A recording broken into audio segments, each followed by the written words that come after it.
Hi, good evening, everybody. My name is Christopher King, and this is my Icebreaker video for SW520. So let's jump right into it, shall we? First question, what has been your experience with learning research?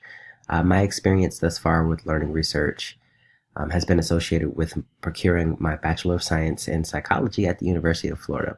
Of course, in getting that Bachelor of Science in Psychology, you have to go through and complete the regular statistical courses.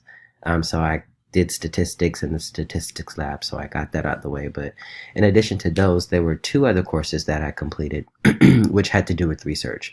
The first one was where the class ourselves were completing a study, and it had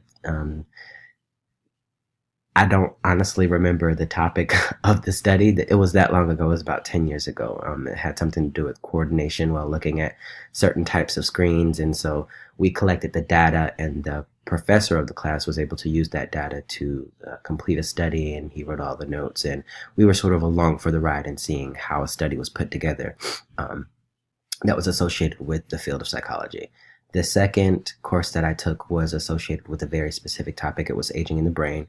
And so each week we were tasked with answering questions brought up in class about research associated with aging in the brain. And so we had to pull from the research that was available to us. We used the university's library catalog, similar to what we did with the annotated bibliography at Widener.